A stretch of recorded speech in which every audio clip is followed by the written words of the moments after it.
اور جس کے دل میں اللہ کا خوف ہوتا ہے، اللہ کا خوف ہوتا ہے، اس کو دنیا کے غم سے بے غم کر دیا جاتا ہے۔ جس کے دل میں اللہ کا ڈر ہوتا ہے، اس کو دنیا کے ڈر سے بے ڈر کر دیا جاتا ہے، اس کو نڈر کر دیا جاتا ہے۔ حضرات محترم سرکار غوث اعظم رضی اللہ تعالیٰ عنہ ولیوں کے سلطان ہیں، ولیوں کے راجا ہیں، ولیوں کے بادشاہ ہیں۔ سرکار غوث اعظم رضی اللہ تعالیٰ عنہ پیدا ہوتے ایران کی سرزمین پر۔ ایران کی سرزمین وہ سرزمین ہے جہاں میں کہتا ہوں اللہ والوں کا گھر ہے، اس سے کہ ایران کی سرزمین کوئی معمولی سرزمین نہیں ہے، یہ وہ سرزمین ہے جہاں پر ہند کے راجا پیارے خواجہ سرکار غوث اعظم رضی اللہ تعالیٰ عنہ بھی پیدا ہوئے ہیں۔ ایران کی سرزمین پر ایک شہر ہے جس کو سنجر کہا جاتا ہے، وہاں غوث اعظم سرکار خواجہ پیدا ہوئے ہیں، اور ایران سے ہی کا سرکار خواجہ بھی تشریف لائے ہیں۔ ایران ایک ملک ہے اور وہاں پر شہر ہے سنجر، وہاں پر غریب نواز پیدا ہوتے ہیں۔ اسی ایران کی سرزمین پر ایک شہر کا نام ہے شیراز۔ شیراز میں حضرت شیخ سعدی رحمت اللہ تعالی بھی پیدا ہوئے ہیں، یہ کوئی معمولی جگہ نہیں ہے۔ اور اسی ایران کی سرزمین پر ایک شہر ہے بستام جہاں حضرت بایزید بستامی پیدا ہوئے۔ اسی ایران کی سرزمین پر ایک شہر ہے جام جہاں پہ حضرت محمد جام رحمت اللہ تعالی پیدا ہوئے۔ اور یہ محمد جام کو ہمیں جانتے ہیں جن کے کتے جن کے شیر کو غوث اعظم کی تحریر پہ بیٹھنے والے کتے نے چیر پھاڑ ڈالا تھا۔ اسی کے تعلق سے اعلیٰ حضرت فرماتے ہیں کہ کیا بابے جس پہ حمایت کا پنجہ تیرا، شیر کو خطرے میں لاتا نہیں کتا تیرا۔ یہ محمد جام کوئی معمولی ولی نہیں تھے بلکہ شیر کی سواری کیا کرتے تھے، اور شیر کوئی معمولی شیر نہیں، کوئی سرکش والا شیر نہیں تھا، بلکہ جنگل میں جو چیر پھاڑ دینے والا شیر ہوتا ہے اس شیر پر سواری کرتے تھے۔ لیکن جب غوث اعظم کی بارگاہ میں آئے تو غوث اعظم کے کتے نے بتا دیا کہ غوث اعظم کی بارگاہ میں رہنے والا کتا اتنا پاور ہے جو شیر کو بھی پھاڑ ڈالتا ہے۔ اولاد کی وہی ایران کی زمین ہے جہاں پر گیلان بھی ہے، جس کو جیلان کہتے ہیں ہم لوگ۔ جیلان کی سرزمین پر سرکار غوث اعظم رضی اللہ تعالیٰ عنہ پیدا ہوئے ہیں، اور جب جیلان کی سرزمین پر میرے آقا غوث اعظم پیدا ہوتے ہیں، سرکار غوث اعظم رضی اللہ تعالیٰ عنہ پیدا ہوتے ہیں، اللہ کا ایک نیک بندہ پیدا ہوتا ہے،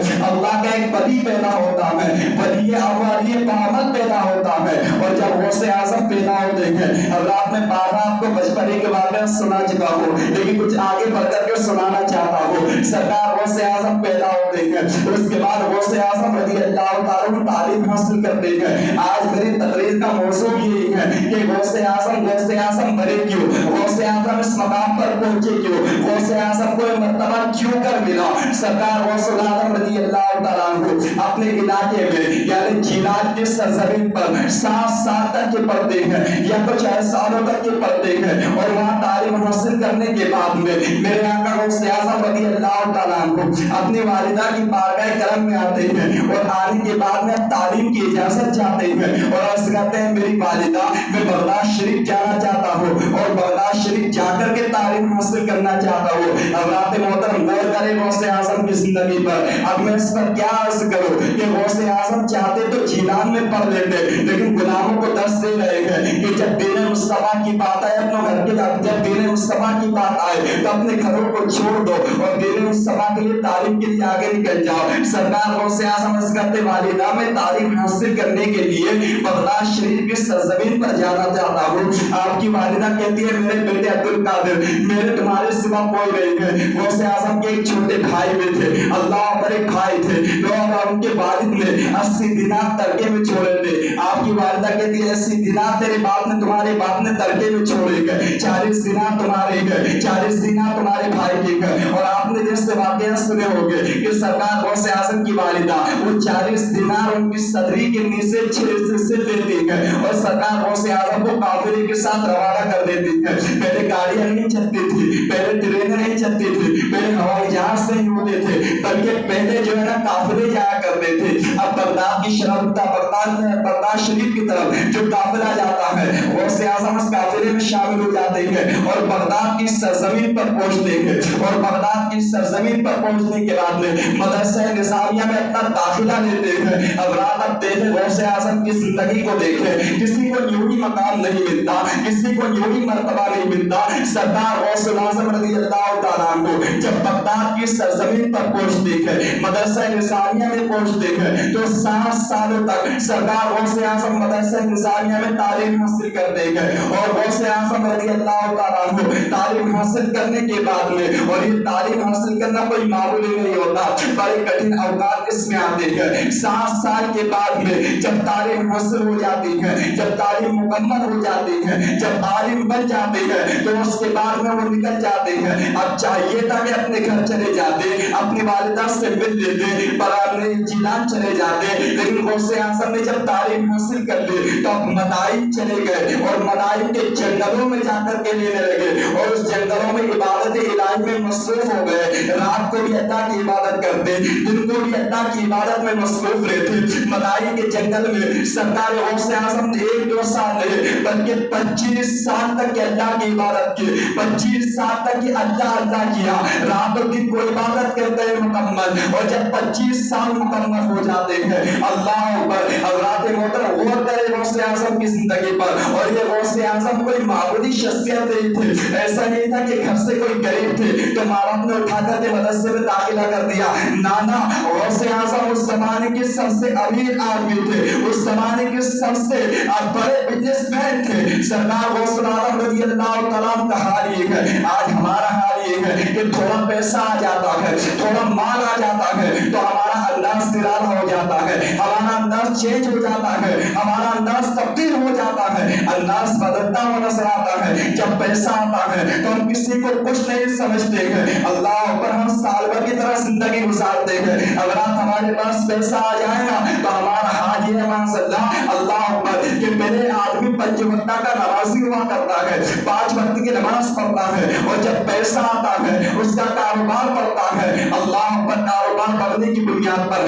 5 وقت کا نمازی اب 4 وقت کی نماز پڑھتا ہے، پھر ایک وقت ایسا آتا ہے کہ وہ 3 وقت کی نماز پڑھا جاتا ہے، ایک وقت ایسا آتا ہے کہ 2 وقت کی نماز ہو جاتی ہے، ایک وقت ایسا آتا ہے کہ 5 وقت کی نماز غائب ہو جاتی ہے، جمعہ بچتا ہے، اور ایک وقت ایسا آتا ہے کہ جمعہ کی نماز میں بھی اعلیٰ کاری ہوتی ہے، یار آج چھوڑ گیا، آج میں کام میں مصروف تھا۔ حضرات یہ دولت ہوتی ہے ایسی چیز ہے کہ انسان کو اتنا مصروف کر دیتی ہے دنیا میں کہ اس کو اللہ سے دور کر دیتی ہے، معاذ اللہ، اللہ اکبر۔ لیکن یہ غوث اعظم رضی اللہ تعالیٰ عنہ ہے، کوئی غریب فقیر آدمی کا نام غوث اعظم نہیں ہے بلکہ امیروں کے سردار کا نام غوث اعظم ہے۔ غوث اعظم کی شان یہ ہے کہ اس زمانے کا جو بادشاہ تھا اس سے بھی مہنگا جبہ غوث اعظم اپنے تن پر پہنا کرتے تھے، یہ غوث اعظم رضی اللہ تعالیٰ کی شان تھی۔ غوث اعظم کہا یہ تھا کہ جو چیز بادشاہ کی خریدنے کی اوقات نہیں تھی وہ چیز غوث اعظم خریدا کرتے تھے۔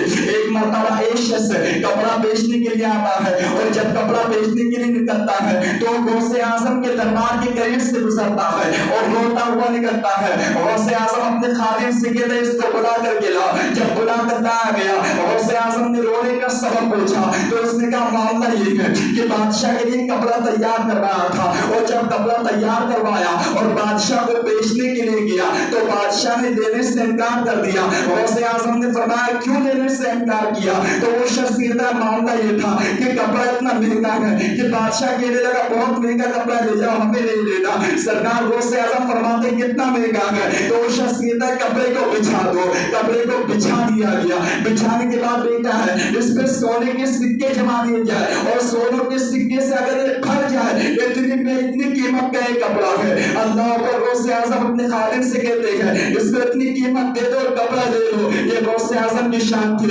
اتنے امیر و کبیر تھے، اتنے دولت مند تھے کہ بادشاہ بھی خرید نہیں سکتا تھا، وہ کپڑا غوث اعظم خریدتے تھے۔ اللہ اکبر، اتنا مہنگا اتنی قیمتی جبہ پہنتے تھے کہ ان کے قیمتی جبے کو دیکھ کر کے لوگ اشش کر اڑتے تھے۔